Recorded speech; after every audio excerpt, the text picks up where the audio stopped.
It's a sport where, I look at basketball and I look at football, soccer, whichever one you call it, and I sort of like look at those guys and I think, wow, what an incredible career. Or Formula One drivers, motor racing, and stuff like that. I think, God, what a glamorous, amazing sport. And I'd love to be like that. And yet I meet these guys in person through golf and they're like, man, you guys play such a cool sport. I'd love to do what you do. And I'm like, really?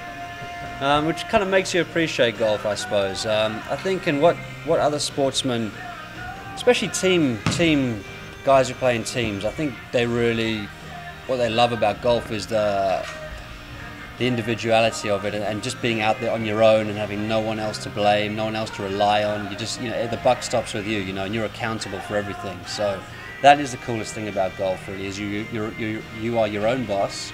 But also, it's got lots of little subtle elements. You are your boss, obviously, of yourself, but you're boss of your caddy too. But that's a really fragile relationship, and one that I've kind of only just really begun to learn how to manage too.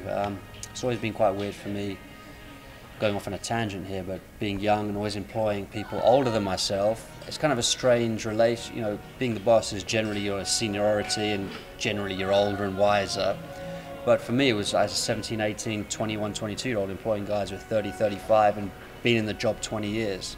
And suddenly I'm the boss. I never quite knew how to play that. So again, I'm getting to a stage in my career now where I'm sort of getting the grizzled old veteran and feeling comfortable with all of those roles. But going back to your question, what's cool about golf? I think it's just the individuality of it.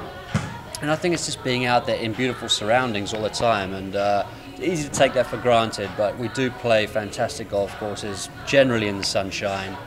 And people do that for recreation. So you kind of got to try and get a reality check and remember that.